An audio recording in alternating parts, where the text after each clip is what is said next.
all stand up? So, good morning class, but before you will take your seat, may I ask everyone to please pick up the pieces of papers under your desk and your table. So, let us check your attendance. Who are absent today? Okay, very good. So, do you still remember our topic yesterday? Okay. So, this is the classroom rules. So, listen carefully. Follow direction when the teacher gives them. Work quickly. Do not disturb others who are working. Respect others. Be kind with your words and action. Respect the teacher, school, and personal property. Before we start, let us sing a song first. So kindly stand up, children. Do you all know the song, What's the Weather Like Today? It's a sunny day. Today is a sunny day.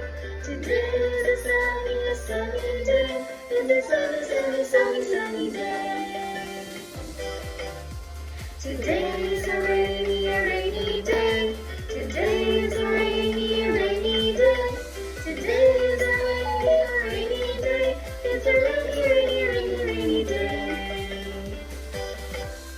Today is a cloudy day.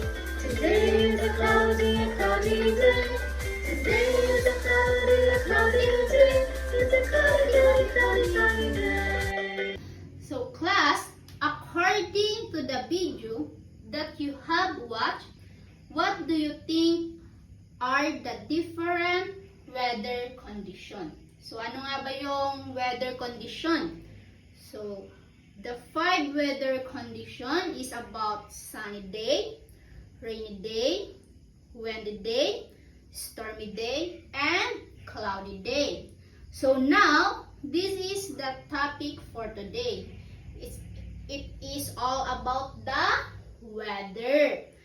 So now, I will present to you the objectives for this lesson. So, at the end of the lesson, the learners should be able to describe the different types of weather condition. Identify the different types of weather.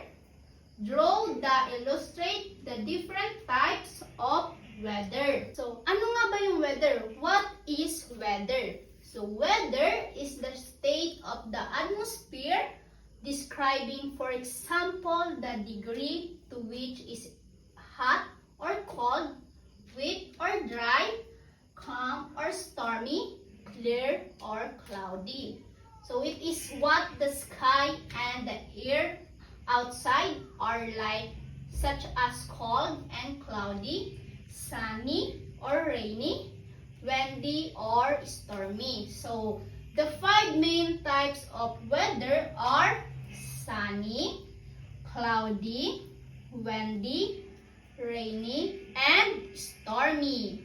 So now, have you understood the 5 types of weather? So I have here an activity for all of you. But before that, let me ask everyone to count up 2 to 3 for your groupings. So group 1, draw picture or an icon of the different types of weather condition on the Manila paper. Group 2, encircle the words that is related to the lesson and write your answer in your paper. Group 3, match the picture to the description or name given. So 5 minutes, I will check your group activity. So I will check your group work. So group 1, sunny day, cloudy day, rainy day, windy day, and stormy day. So very good. Sa group 2, find me. So the cloudy, sunny, rainy, stormy, and windy. So very good. Group 3, match me. So, Rainy, nasan yung Rainy? Here. Sunny, this. Cloudy, stormy, windy. Okay, all groups is perfect. So, okay, very good. The all groups is perfect. So, whenever we describe the condition of the day, we talk about the weather. When describing the presence of the sun condition, of the cloud, speed of the wind, and the temperature of the air. So, weather is the condition of the atmosphere is a given place at a certain time.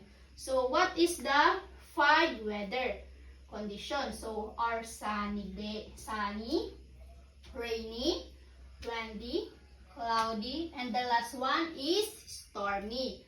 So, the concept mapping, kinds of weather conditions. So, sunny day, rainy day, windy day, cloudy day, and the last one is stormy day. So, what is weather? So, okay, weather is the state of the atmosphere. So, what are the different types of weather? Sunny day, rainy day, windy day, cloudy day, and stormy day. So now, okay, let us have your evaluation. So get your papers and pen, of course, and let us answer the evaluation. So it's for everyone na ha. So 5 minutes, I will check your evaluation. Okay. So, number 1, it is a blank day when the sun is shining, the air is warm, and the wind is weak. So, ano yung tamang sagot sa number 1? Ang sabi daw dito, shining, the air is warm, and the wind is weak. So, number 1 is sunny day. So, number 2, it is a blank day when the sun cannot be seen, the clouds are dark, and the rain is falling. So, number 2? Anyone? Number 2? Okay, rainy. So, number 3, it is a blank day when the sun is clouds are slightly dark or clear, and the air is blowing hard. So, sa number 3, anong sagot? Everyone? It's a windy day. So, number 4, it is a blank day when the sun is not seen and there are plenty or slightly clouds yet the rain is not falling. Number 4, anong sagot? Anong sagot, everyone? Number 4 is cloudy. Number 5, it is a blank day when there are dark clouds, heavy rain, lightning, and thunder. So, sa number 5, ano yung tamang sagot? Everyone? It is a stormy day. So, for your assignment, kindly get your assignment notebook. So, pass your paper. Okay. So, for your assignment, kindly get your notebook assignment. So this is your assignment. So, make a record for of the kind of weather in your place for 5 days. Check if is sunny, cloudy, windy, rainy, or stormy weather to fill the weather chart below. So, thank you so much for listening. Thank you for your participation, everyone. See you tomorrow And goodbye, class.